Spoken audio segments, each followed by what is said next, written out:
బాహుబలి సినిమాలో హీరో ప్రభాస్ శివలింగాన్ని ఎత్తుకున్న సీన్ చూశాక ప్రభాస్కు ఎంత భక్తి ఉందో అని అనుకోవడం సహజం. ఇదే కాదు, రాజమౌళి ప్రతి సినిమాలో ఏదో ఒక దేవుడి సన్నివేశం ఉంటుంది.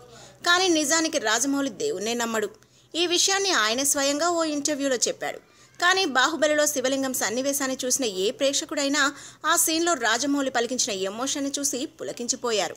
ఇలాంటి మనసును హత్తుకునే సీన్లను తీసిన రాజమౌళి ఆస్తికుడా నాస్తికుడా అనే చర్చ రావడం సహజం.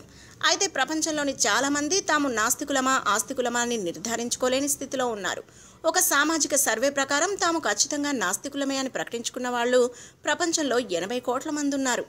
అలాగే తమకు మతంతో నిమిత్తం లేదని చెప్పుకున్న వాళ్ళు 130 కోట్ల మంది ఉన్నారు. ఇప్పుడు ఇలాంటి వారి సంఖ్య భారతదేశంలో పెరిగిపోతుందనే వాదన బలంగా ఊపందుకుంటోంది. ఉపనిషత్తులు వేదాలకు నిలయంగా ఉన్న భారతదేశంలో దేవుడిపై విశ్వాసం సన్నగిల్లుతుండడంపై ఆస్తికులను ఆందోళనకు గురిచేస్తోంది. తాము నాస్తికులమని చెప్పుకునే ప్రముఖుల భావాలు సమాజంపై తీవ్ర ప్రభావం చూపుతున్నాయని వారు అభ్యంతరం వ్యక్తం చేస్తున్నారు. బాహుబలిలో శివుని సీన్ అద్భుతంగా చిత్రీకరించిన రాజమౌళి తాను నాస్తికుడినని ప్రకటించడంపై వారు అభ్యంతరం వ్యక్తం చేస్తున్నారు.